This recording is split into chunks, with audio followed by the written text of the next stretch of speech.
오늘 우리에게 주시는 하나님의 말씀은 출애굽기 39장 1절에서 7절의 말씀입니다. 출애굽기 39장 1절에서 7절의 말씀입니다. 하나님의 말씀을 봉독합니다.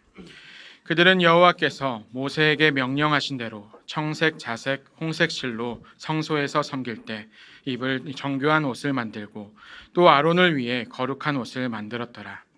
그는 또 금실과 청색, 자색, 홍색 실과 가늘게 꼰 배실로 에봇을 만들었으되 금을 얇게 쳐서 오려서 실을 만들어 청색, 자색, 홍색 실과 가는 배실에 섞어 정교하게 짜고 에봇에는 어깨바지를 만들어 그 두 끝에 달아 서로 연결되게 하고 에봇 위에 에봇을 매는 띠를 에봇과 같은 모양으로 금실과 청색, 자색, 홍색 실과 가늘게 꼰 배실로 에봇에 붙여 짰으니 여호와께서 모세에게 명령하신 대로 하였더라. 그들은 또 호마노를 깎아 금태에 물려 도장을 새김같이 이스라엘의 아들들의 이름을 그것에 새겨 에봇 어깨바지에 달아 이스라엘의 아들들을 기념하는 보석을 삼았으니 여호와께서 모세에게 명령하신 대로 하였더라. 아멘.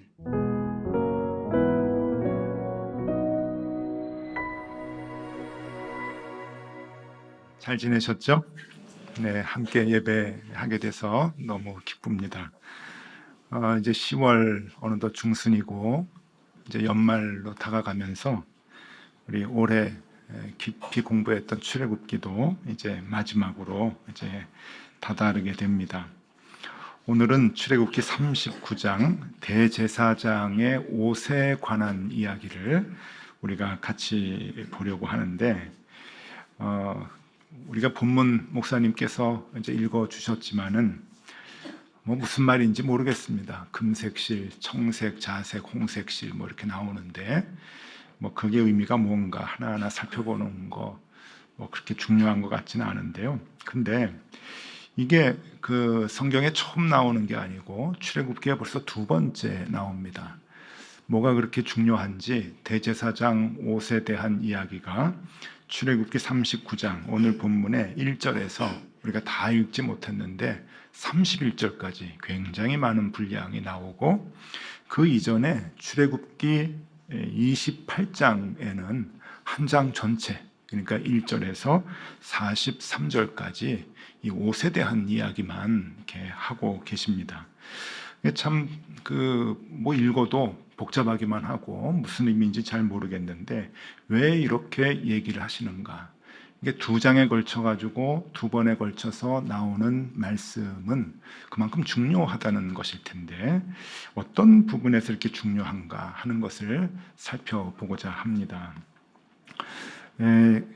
여러분께 먼저 질문을 하나 좀 드리겠는데 하나님을 믿는 종교, 그러니까 요즘 표현으로 하면 기독교, 이 기독교는 눈의 종교일까요? 귀의 종교일까요? 눈의 종교냐 귀의 종교냐 이렇게 물어보면 꼭 삐딱하게 생각하시는 분이 계세요. 어떤 분은 입의 종교입니다. 목사들이 말이 많아요.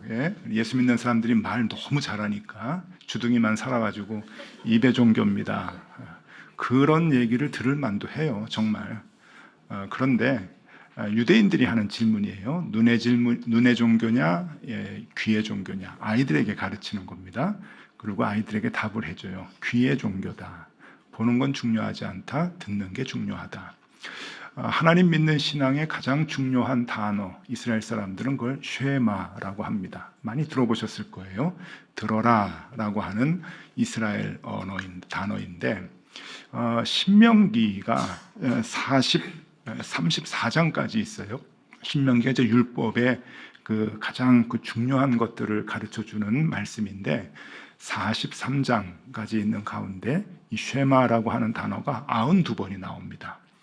그러니까 한 장에 거진 3번씩 반복해서 나올 정도로 듣는 것이 굉장히 중요한 그러한 종교가 하나님을 믿는 종교입니다.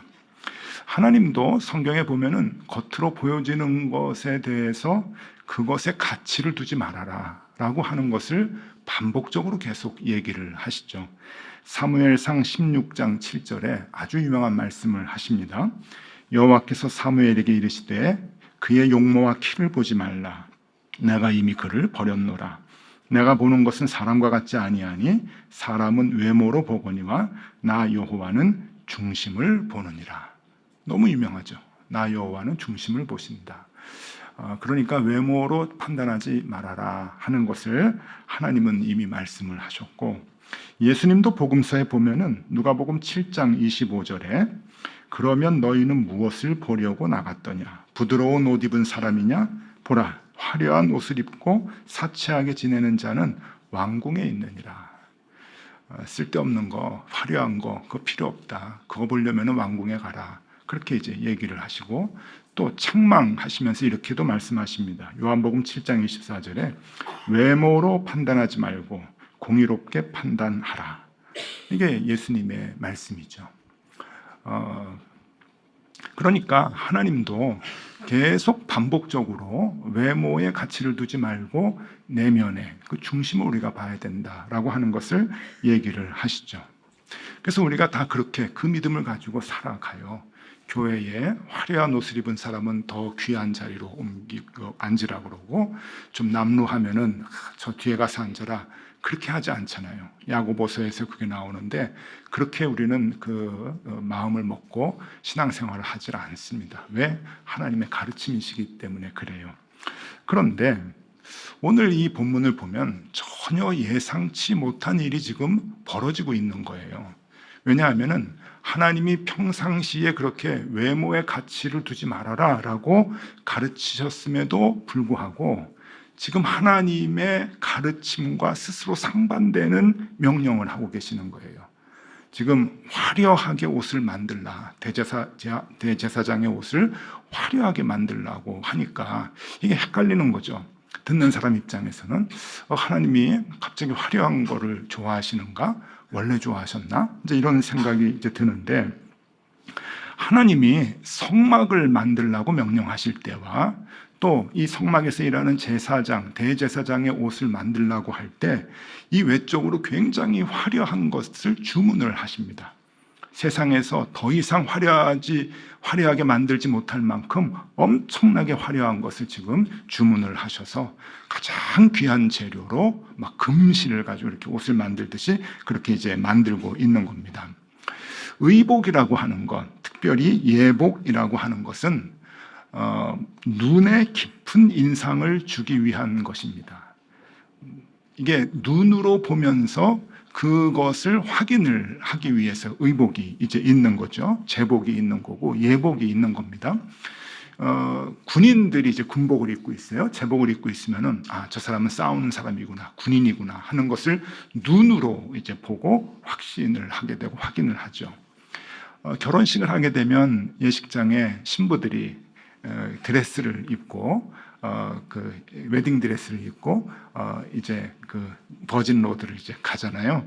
참 아름답습니다. 그러면 다들 하객들이 이제 결혼식 신부 주인공이구나 하는 것을 옷을 보고 이제 알게 되는 거죠. 외모, 그 외형적인 옷이라고 하는 것은 그만큼 우리에게 그 외적인 것을 얘기해주고 드러내주는 것이 분명합니다.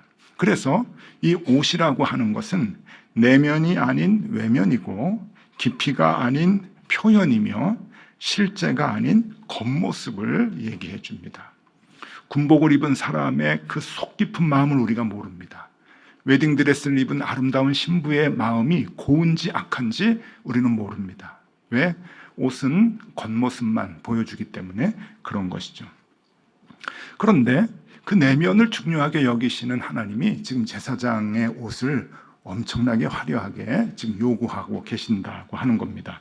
그럼 이 대목에서 제사장의 옷을 우리가 한번 볼 필요가 있습니다. 출애굽기 28장과 오늘 본 출애굽기 39장의 그 긴 말씀, 여러 가지 이렇게 해라 저렇게 해라 하는 그 말씀을 다 꼼꼼히 했을 때 어떤 모양이 나오는가 하는 것을 보여드리면은 사진과 같습니다. 아이고, 저 정도면 남대문 시장 가가지고 돈 조금 주면은 비슷한 거. 요즘은 앞치마도 식당 가서 앞치마를 줘도 저 정도는 나오겠다 이렇게 생각할 수가 있는데, 이게 이제 여러분 지금의 수준하고 생각하시면 안 돼요. 아마 저 옷보다 더 화려하고 비싼 옷을 입고 오신 분들도 아마 계실 거예요. 근데 요즘은 그렇게 생각할 수 있어도 옛날은 저게 이제 아닌 거죠. 제 대제사장의 이제 옷인데 요걸 좀 하나 찬찬히 좀 보면은 다른 그림을 좀 보여드리면 이게 의미가 다 이제 있는 거죠. 이제 작은 글자 다 보실 필요는 없고 성경에서 얘기하는 이렇게 만들어라 저렇게 만들어라 이건 이거다 하는 것들을 다 설명을 해 놓은 것이 이제 저렇게 이제 그림으로 나오게 되는데 그만큼 하나하나가 다 의미가 있고 모양과 색깔이 다 의미가 있다라고 하는 그러한 내용이겠죠. 그런데 저게 겉으로만 보는 게 이제 저런 거고 한번 입체적으로 좀 보여드리면요. 다른 사진을 보면은 이렇게 되어 있습니다. 요게 그 어린아이들 이제 그 옷 입히는 그런 뭐 것 같기도 한데 요거 이제 제 대제사장이 좀 민망하긴 해요. 근데 저렇게 이제 속옷을 입고 거기에 겉옷을 입고 뭐 입고 걸치고 쓰고 해가지고 아까 봤던 이제 그러한 모양으로 이제 가는 거죠. 굉장히 이게 단계가 이제 많은 옷이라고 하는 것을 알게 됩니다. 자, 그러면 이 대제사장 옷은 그 당시는 어떤 의미로 다가왔을까? 이것은 보통 일반 사람은 듣도 보도 못한 화려한 옷인 거예요. 그 당시 이스라엘 사람들이 입었던 옷에 대해서 어떤 복식 문화를 갖고 있었는가 하는 것은 자료에 거짓 나와 있지 않습니다. 그러니까 그 출애굽해가지고 광야 시대에 무슨 옷을 입었는지는 우리가 전혀 알 수가 없지만 간접적으로 이 히브리 사람들이 애굽에서 노예 생활을 했을 때 입었던 옷에 대해서는 이집트의 벽화에 조금 나와 있어요. 그러면은 간접적으로 좀 알 수가 있는 거죠. 그림을 한번 좀 보여드리면 이집트 벽화에 나온 히브리 노예들의 그 노역을 하는 그 모습인데 그냥 옷이 저런 거예요. 그러면 이제 우리는 이제 상상을 할 수가 있는 거죠. 저기서 시간이 한참 지나서 예수님 당시에도 그 옷을 히브리 사람들은 그냥 이불 같은 옷을 구멍만 내고 이렇게 손 내고 입고 밤에는 이불로 덮고 자고 이제 그랬다고 하는데 그 예수님 시점으로 봐서 지금 2000년 전이잖아요. 저 때도 히브리 사람들이 그 정도의 그것보다 훨씬 못한 옷을 입고 있었겠죠. 이집트가 이제 덥고 건조한 지역이니까 일을 할 때 더우니까 아무것도 안 입고 저렇게 이제 일을 했다고 생각을 하면 퇴근할 때는 어떨까요? 라카룸에서 딱 샤워하고 이런 옷을 입고 넥타이 메고 데이트하러 가고 그런 건 아니잖아요. 그냥 벗어났던 이불 같은 거 하나 이렇게 걸치고 그리고 집에 가서 밤에 잘 땐 거 덮고 자고 이제 그러던 정도의 옷이었겠죠. 그러니까 이스라엘 백성들은 대부분 그냥 옷이 하나 아니면 2개 정도 그리고 매일 그것을 가지고 광야에서도 입고 있었던 그런 상황 가운데서 대제사장의 옷을 봤다? 이거는 다른 별세계인 거예요. 그리고 겹겹이 단계를 걸쳐서 입는 것은 상상도 못하는 거죠. 그러니까 이건 뭐 별세계의 모습이구나. 그러면서 이제 대제사장의 옷을 이제 볼 수 있게 되는 거겠죠. 자, 그러면 이것이 대제사장의 옷이 그렇다면 하나님이 그 대제사장이 특별히 귀하니까 그래, 그 하나님의 일 하는 사람들은 그렇게 옷을 좀 입어야지. 그렇다고 한다면 여러분 구약에 나오는 선지자, 예언자들도 비슷한 옷을 하나님이 주셨어야 돼요. 그런데 구약 성경에 보면 선지자들 옷은 형편없습니다. 뭘 입고 있는지 나오지도 않아요. 그냥 그 예언자의 마지막 막내라고 얘기하는 세례 요한만 해도 광야에서 그냥 약대 털옷 그냥 하나 입고 1년 내내 버티는 그러한 그 삶을 살았잖아요. 그러니까 예언자하고 선지자들도 옷이 형편없습니다. 하나님의 일을 하는 사람이라고 특별히 옷이 좋을 리가 없는데 왜 대제사장만큼은 하나님께서 이렇게 엄청난 옷을 지어 입히셨는가? 왜 당시로서는 근접하지 못하는 화려한 옷을 입혔나 하는 것을 우리가 좀 생각해 볼 필요가 있습니다. 왜 그러셨을까? 2가지 이제 결론부터 조금 말씀드리면 2가지 의미가 있는데 첫 번째는 하나님의 임재를 눈으로 보여주는 것이다 하는 거예요. 하나님의 임재. 그러면 우리가 이제 이렇게 의심할 수가 있죠. 중심을 보라고 하셨지만 결국 화려한 거 좋아하시는구나, 금실을 좋아하시는구나, 이렇게 생각할 수 있는데 아닙니다. 하나님께서 제사장에게 대제사장에게 입히시려고 했던 옷은 화려함이나 비싼 옷이 아니라 영화로운 옷을 요구하셨던 겁니다. 출애굽기 28장 2절과 3절 말씀입니다. 내 형 아론을 위하여 거룩한 옷을 지어 영화롭고 아름답게 할지니 너는 무릇 마음에 지혜 있는 모든 자 곧 내가 지혜로운 영으로 채운 자들에게 말하여 아론의 옷을 지어 그를 거룩하게 하여 내게 제사장 직분을 행하게 하라. 영화롭게 해야 된다라고 하는 단어를 씁니다. 이게 영화롭다라고 하는 단어가 성경에서 굉장히 귀한 단어예요. 아주 중요한 단어인데 구약이나 신약이나 영화롭다라고 하는 단어가 쓰일 때는 여러분 분명히 아시면 됩니다. 이건 그냥 정확한 거니까. 그게 뭔가 하면은 하나님에 대한 이야기를 할 때만 나와요. 이건 하나님과 관계된 단어입니다. 그러니까 딱 두 가지 예에서 영화롭다는 단어가 나오는데 하나님을 영화롭게 하는 거하고 하나님이 지정한 사람을 하나님이 영화롭게 하시는 거하고 그 두 가지 외에는 이게 영화롭다는 단어가 쓰이질 않아요. 성경 전체에. 한번 확인을 해보시면 압니다. 이 영화롭다라고 하는 단어는 하나님의 모습을 얘기하는 거죠. 그러니까 이 하나님께서 영화로운 옷을 만들어 입혀라 라고 하는 것은 하나님의 임재를 얘기하는 거예요. 우리가 지금 금송아지부터 쭉 이어서 말씀을 하는데 하나님이 우리와 함께 하시지 않는다라고 하는 그 부재의 불신앙, 그 죄로부터 지금 사단이 나가지고 하나님이 해결을 해주시는 거 아니에요? 두 가지라 그랬죠. 공간적인 해결, 시간적인 해결. 공간적인 해결은 회막을 만들어서 하나님이 너희와 함께 있다고 하는 것을 증명해 보이시는 거고, 시간적인 해결은 일주일에 한 번씩 와서 예배함으로 제사함으로 안식일을 지킴으로 내가 너와 함께 한다고 하는 것을 확인하는 거예요. 그런 장치를 하나님께서 이제 주는데 이 제사장의 옷이라고 하는 것은 안식일이 되어서 하나님께 예배하러 제사하러 간 이스라엘 백성들이 이 영화로운 제사장의 옷을 보고서 하나님을 만나게 되는 거죠. 하나님의 영화로움을 거기에서 이제 느끼는 겁니다. 그러니까 이것은 화려하기 위해서 만든 것이 아니라 영화로움을 위해서 만든 거예요. 그러니까 우리가 볼 때 금색실, 청색, 홍색실이 들어가니까 자꾸 화려하고 비싼 거라고 생각을 하지만 그 당시의 문화 수준으로서는 가장 영화롭고 거룩한 옷을 만들기 위해서 노력한 흔적이라고 하는 거예요. 왜? 하나님의 임재를 보이기 위해서 나타나는 것이죠. 그래서 이렇게 중요하게 두 번씩이나 하나님께서 명령을 하고 계시는 겁니다.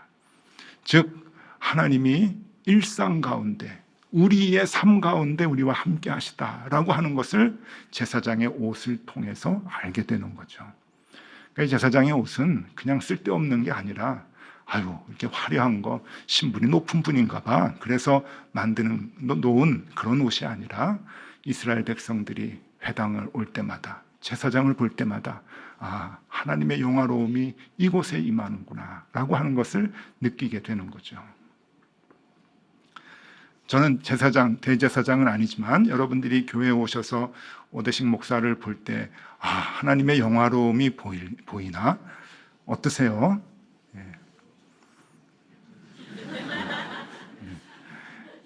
하나님의 영화로움과 저의 모습은 관계가 없습니다. 관계가 없어요. 왜냐하면 그건 좀 뒤에 설명을 해드릴게요. 우리는 이미 구약의 신앙이 아니라 신약의 그 신앙을 갖고 있기 때문에 그래요. 구약에서는 지금 그 제사장의 옷을 보고 사람들은 이제 하나님의 영화로움을 느끼는 겁니다. 자, 두 번째, 이 제사장의 옷은 어떤 의미인가? 화려함은 어떤 의미인가 하면은 사람의 죄를 가려주시는 것이다 하는 거예요. 화려함과 사람의 죄를 가려주시는 것은 어떤 관계가 있는가? 이게 더더욱 좀 이상한데요. 이것을 이해하기 위해서는 히브리 사람들의 문화를 조금 우리가 이해할 필요가 있습니다. 문화와 신앙을. 조금 이제 머리가 좀 아픈 히브리어를 좀 얘기해 드리겠는데 암기하실 필요는 없고 이해를 해 주시면 됩니다. 히브리 말로 옷, 의복이라고 하는 단어가 무엇인가 하면은 베게드라고 합니다. 베게드 혹은 뭐 베가드 뭐 그렇게 이제 발음을 해요. 히브리어는 자음만 있고 모음이 없습니다. 그러니까 자음대로 그냥 마음대로 발음을 하는데 대개 베게드 혹은 베가드 그렇게 이제 발음을 합니다. 이게 옷, 의복, 옷 그리고 덮개도 되고요, 가리개도 되고 또 어떤 성경에는 보자기라고도 이제 번역을 해요. 보자기라고도. 그러니까 다 이제 덮는 것을 이제 의미를 하는데 이 의복, 옷이라고 하는 이 베게드라고 하는 이 단어는 또 다른 의미가 있습니다. 무슨 의미가 있냐면은 배신, 배반이라고 하는 단어하고 뿌리가 똑같아요. 거기서 이제 나와요. 근데 이 히브리 사람들, 이제 학자들 중에는 여기에 좀 논쟁이 있어요.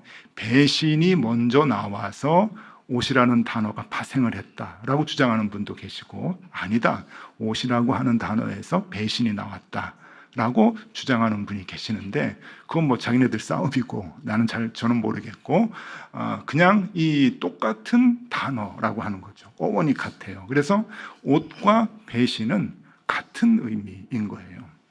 그러면 이게 전혀 다른 개념이 왜 같은 단어일까라고 생각을 할 때 히브리 사람들의 그 뿌리가, 역사적인 뿌리가 있기 때문에 그래요. 창세기에 보면은 사람이 하나님을 배신하거나 이 배신, 그 배반을 하는 죄를 범할 때 언제나 옷이 들어갑니다. 옷. 아담과 하와가 에덴 동산에서 하나님의 명령을 어기고 선악과를 따먹어요. 하나님을 배신한 거죠. 창조주 하나님을 배신했을 때 그 결과는 옷이에요. 그래서 이파리로 이제 부끄러움을 가리고 그러다가 하나님이 가죽으로 이제 옷을 만들어 주잖아요. 그래서 배신과 함께 나오는 것이 옷이, 배신의 부산물이 옷인 거죠. 그래서 이스라엘 사람들은 이것을 동일시 이제 여기게 됩니다.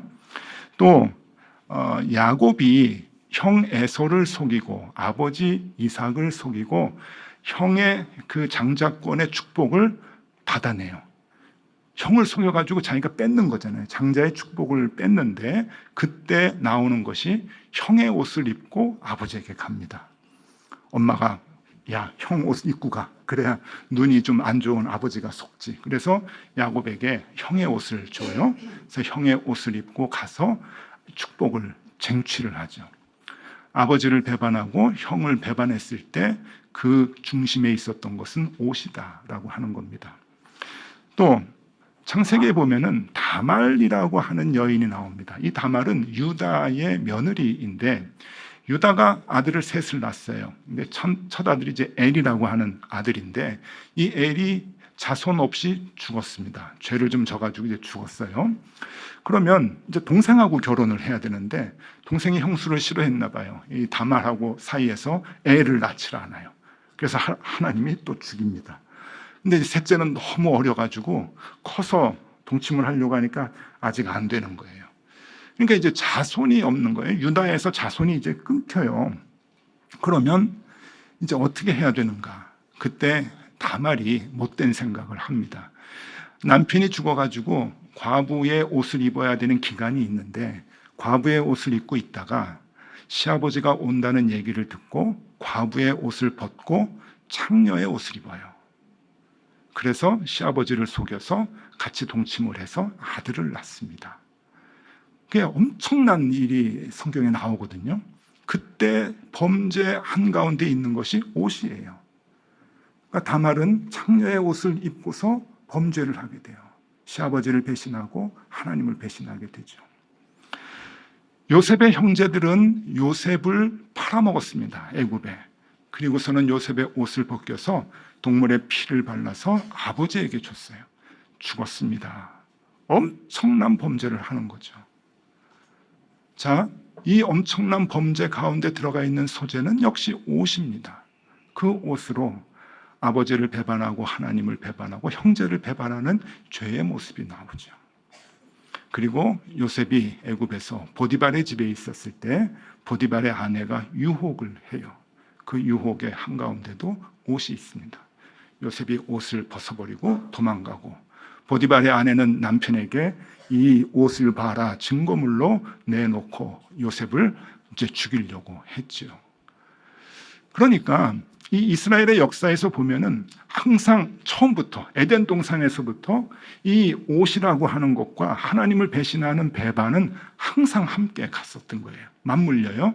그래서 단어가 같은 거예요. 우리의 문화로는 이해하지 못하지만 이스라엘 사람들은 이게 당연한 거죠. 아, 이 하나님을 배반하는 범죄, 그게 옷, 이게 똑같은 거구나 라는 생각을 하게 됩니다. 자, 그래서 이스라엘 사람들은 옷을 볼 때마다 하나님께 대한 자신들의 배신을 기억하게 되는 거예요. 회막에 갔습니다.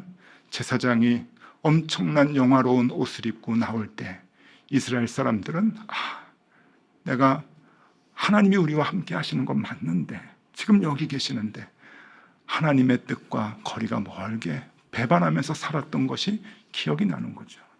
그리고 그 옷은 그 허물과 죄를 덮어주는 역할을 하잖아요.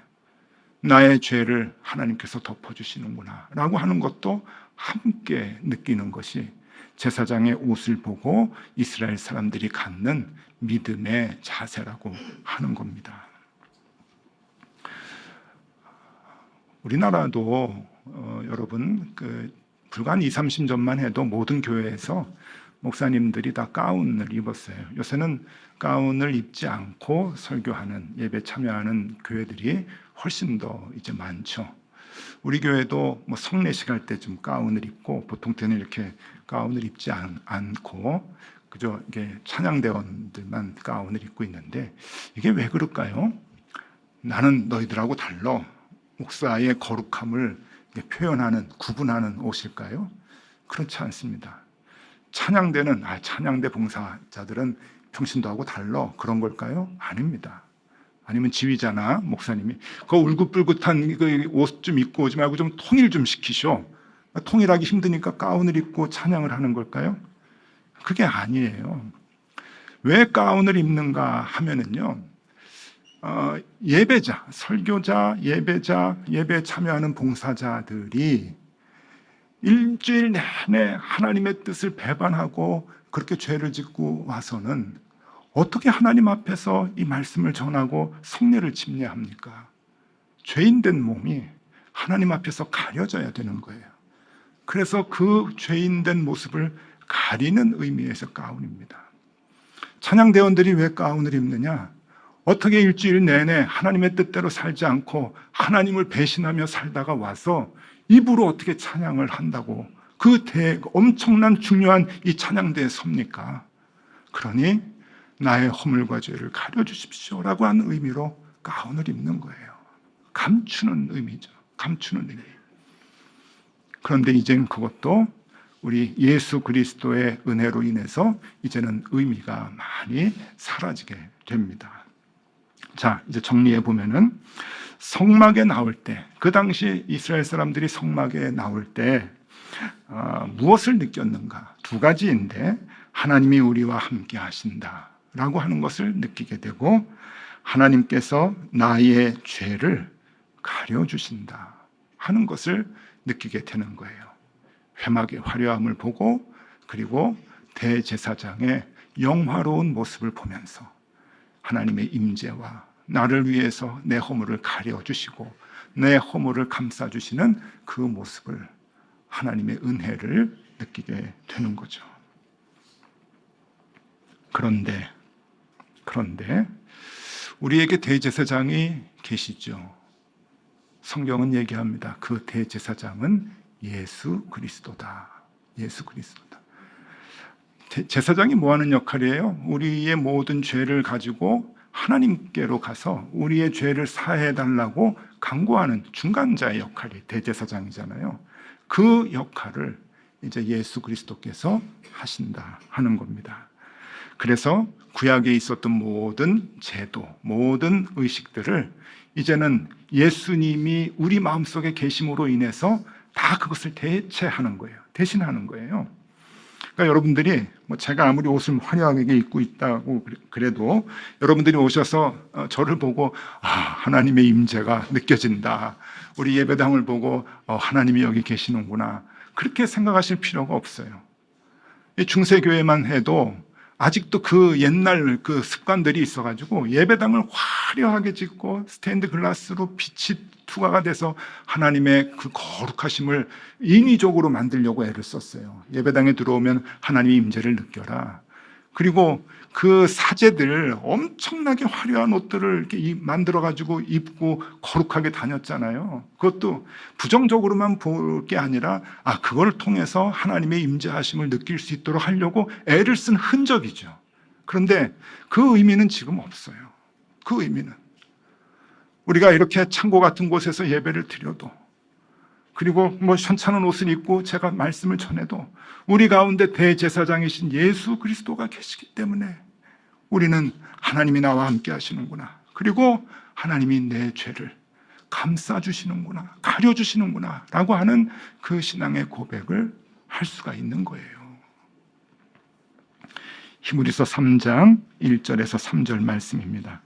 그러므로 함께 하늘의 부르심을 받은 거룩한 형제들아, 우리가 믿는 도리의 사도이시며 대제사장이신 예수를 깊이 생각하라.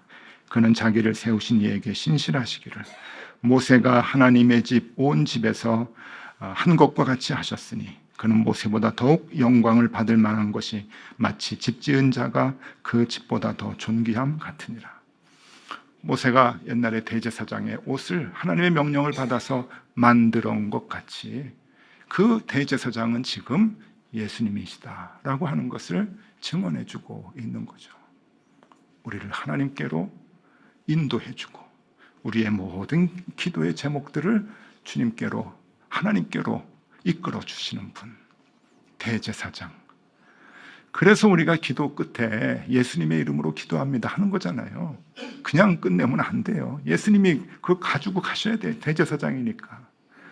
예전에 교회에서 목회할 때 세 가족이 계셨는데 이분이 목장에서 이제 그 친구분을 데리고 왔어요. 그래서 목장 예배를 먼저 드리기 시작을 했는데 목장에서 친해진 거예요. 이거 같이 먹고 얘기하고 그러다가 보니까 또래도 있고 그러니까 목장에서 친해졌는데 주일 예배도 가끔 나오시는데 아직 새가족 등록하고 교육받지는 않으시고 목장에만 이렇게 열심히 나오셔요. 그래서 그 분이 이제 저에게 목장직이, 그러니까 옛날엔 구역장이죠. 구역장님이 구역 예배 드리는데 한번 오시라. 그래가지고 제가 이제 갔어요.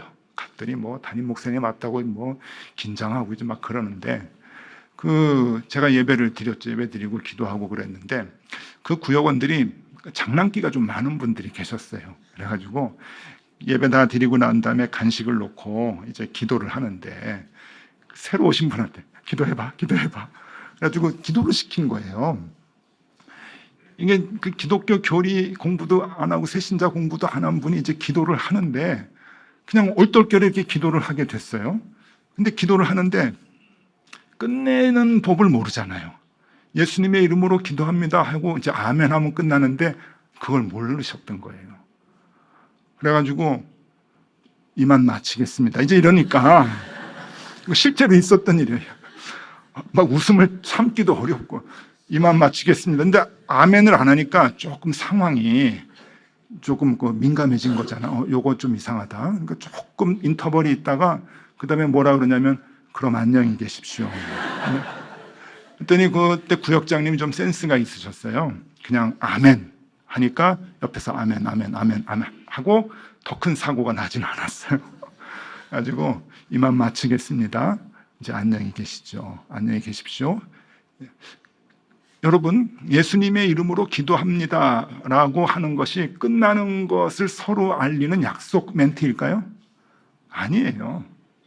우린 약속의 멘트가 아닙니다. 요거 하면 이제 아멘하고 끝나는 겁니다. 그런 게 아니에요. 예수 그리스도가 우리의 제사장이 되시기 때문에 우리의 모든 상황과 사정을 하나님께로 안내해주고 이끌어주시는 분, 그것이 예수 그리스도이시죠. 히브리서 8장 1절과 2절 말씀입니다. 지금 우리가 하는 말의 요점은 이게 무슨 요점일까요? 제가 오늘 설교한 요점, 더 나아가서 성경을 우리에게 주신 요점, 그걸 얘기하는 거예요. 지금 우리가 하는 말의 요점은 이러한 대제사장이 우리에게 있다는 것이다. 이게 복음이죠. 이게 그는 하늘에서 지극히 크신 이의 보좌 우편에 앉으셨으니 성소와 참 장막에서 섬기는 이시라. 이 장막은 주께서 세우신 것이요 사람이 세운 것이 아니니라. 여러분, 우리 주님이 우리에게 대제사장이 되십니다. 그래서 우리는 주님을 의지하고 하루하루 신앙생활을 합니다. 교회에 와서 목사님을 보고 아는 게 아니라, 예배당을 보고 아는 게 아니라 내 마음속에 계시는 그 예수 그리스도 때문에 우리는 하나님이 나와 함께 하시다는 것을 알게 되고, 하나님이 나를 감싸주시고 나를 허물을 덮어주신다고 하는 것을 느끼며 그 은혜 가운데 살아가게 되는 것이죠. 그 예수 그리스도, 여러분 이 땅을 살아가는 동안 평생 여러분 곁에서 여러분과 동행해 주실 것입니다. 대제사장이신 그 주님과 기쁜 삶을, 늘 동행하는 삶을 살아가실 수 있기를 바랍니다. 기도하겠습니다. 주님, 우리와 항상 함께 하시니 마음이 늘 평안합니다. 우리의 죄를 가려주시니 언제나 감사할 뿐입니다. 주님, 늘 우리와 함께 해주신다고 약속하셨습니다. 우리의 대제사장이신 예수 그리스도를 우리가 늘 의지하게 하여 주시고 항상 동행하게 하여 주옵소서. 예수 그리스도 이름으로 기도드리옵나이다. 아멘.